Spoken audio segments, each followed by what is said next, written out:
அங்கிட்டு தனியா வெட்டு வெட்டுது. அல்ல அல்ல அல்ல அல்ல. என்ன மச்சான்? என்னடா என்ன வந்தது வராதுமா ஒரே இங்கிலீஷ் வீசா தூக்குது. என்ன என்ன இளவு எல்லாம் உங்களை பார்த்ததுக்கு அப்புறம் தான் வேலை கீழே என்னது மூச்சு பாத்து மச்சான். மூச்சு சூடான முந்தி பத்திக்கிட்டு சந்தி திரிச்சிடும். நம்ம 2 பேர் லவ் செய்யும். அப்புறமா வரும்போது வேல்ல வச்சுக்கிட்டு வேலைதான் வேற ஆள் உட்காந்துடுறாங்கல்ல. சரிங்க மச்சான், கவலைப்படாதீங்க. போகும்போது நீங்க உட்காரலாம். சொன்னோட ஆள் வந்துட்டாங்க.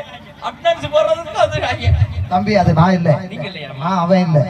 திராட்சை எடுத்த மாதிரி இருந்துச்சு. திராட்சை அந்த புள்ள சாப்பிடுறதுக்கு வச்சிருந்துச்சுடா. அப்படியா? சரி ஓகே ஓகே. என்னடா தெரியும் மச்சான், அதெல்லாம் இருக்கட்டும். நாங்க மேட்டர் அப்புறமா வச்சுக்கலாம். என்னது என்னடா அது? சரி அதெல்லாம் இருக்கட்டும். இப்ப வந்த எல்லாருக்கும் ஒரு வணக்கம் சொல்லுங்க பாப்போம். சொல்லிட்டா போச்சு.